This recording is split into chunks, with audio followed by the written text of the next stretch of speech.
এটা কিন্তু আমার ব্যক্তিগত কথা না। বিভিন্ন পত্রিকার মাধ্যমে আপনারা দেখেছেন যে এই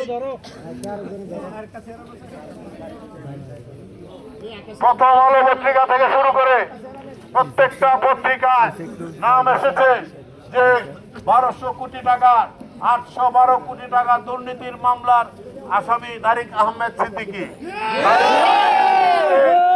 তারিক আহমেদ সিদ্দিকী উনি সেই বিগত সরকারের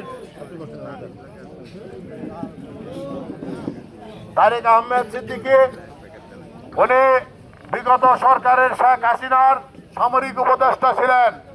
তার সঙ্গে সেই মামলা চারটি মামলায় উনি হচ্ছেন 8 নম্বর আসামি। আজকে 1 বছর পার হয়ে গেছে, এখনো মামলা কিন্তু ঝুলন্ত অবস্থায় আছে। আপনারা বলবেন বা ওনারা বলতে পারে যে মামলা তো এখনো চার্জশিট দেওয়া হয় নাই, কিন্তু দুর্নীতির মামলার বিষয় হচ্ছে প্রাথমিক তদন্ত করার পরে যাকে দোষী সাব্যস্ত করবে মনে করে তাদেরকেই কিন্তু আসামি করা হয়। তাই ভাইরা, এইভাবে এটা কিন্তু আমার কথা না। এখানে এই যে আরো 2টা কাগজ আপনাদের সামনে আমি উপস্থান করতেছি। আমার নির্বাচনের মনোনয়ন পত্রের সঙ্গে যে হলফনামা দাখিল করতে হয়, অর্থাৎ আমি অঙ্গীকার করিতেছি যে আমি যা তথ্য বিবরণ দিলাম সবই সত্য, এখানে কোনো মিথ্যার আশ্রয় নেওয়া হয় নাই। এই হলফনামা একটা আমার আছে, আরেকটা ওনার আছে। আমার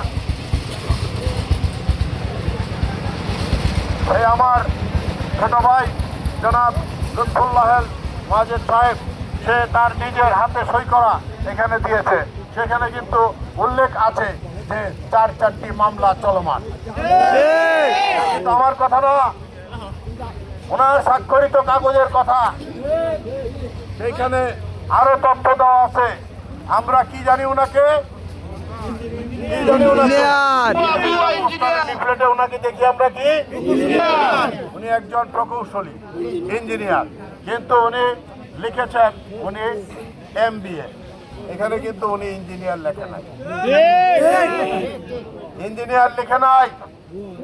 তার মানে কি ইঞ্জিনিয়ারটা ওনার সার্টিফিকেট নাই, তাই তো? এখানে আমার হলফনামা আছে, এখানে আমার শিক্ষাগত যোগ্যতা থেকে সবকিছু আছে।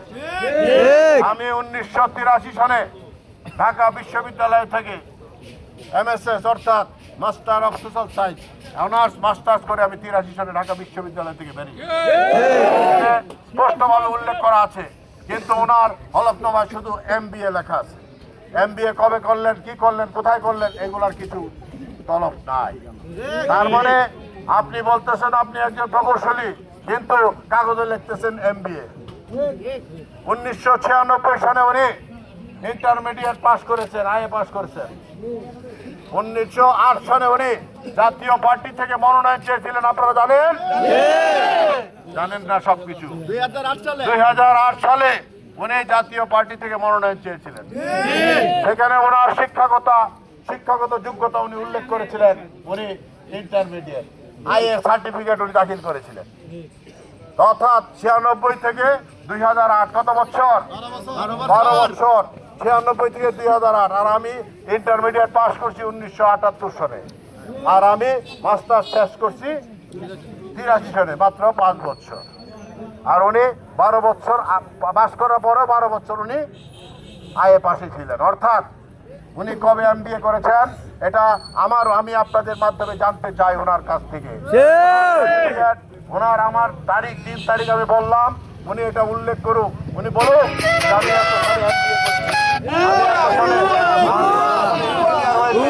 যদি সৎ সাহস থাকে আপনি প্রকাশ করেন, জনগণের সামনে প্রকাশ করেন, জনগণকে বিভ্রান্ত না করে, জনগণকে ধোঁকাবাজি না দিয়ে আপনার শিক্ষাগত যোগ্যতা থেকে শুরু করে আপনার যে মামলা আপনি নিজে সই করেছেন যে 4টি মামলা চলমান, বিগত 2025 জানুয়ারি 27 তারিখে মামলাগুলো হয়েছে।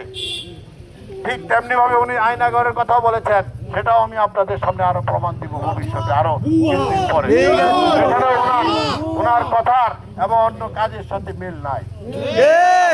আপনারা আজকে যদি আপনি নির্বাচিত হওয়ার আগেই যদি এই ধরনের কর্মকাণ্ডে আপনি লিপ্ত থাকেন, আপনার শিক্ষাগত যোগ্যতা আপনি বলেন প্রকৌশলী, বলতেছেন MBA, আমি বলতেছি আমি মাস্টার্স করছি 83 সনে, আপনি উল্লেখ করেন কত সনে আপনি MBA করেছেন।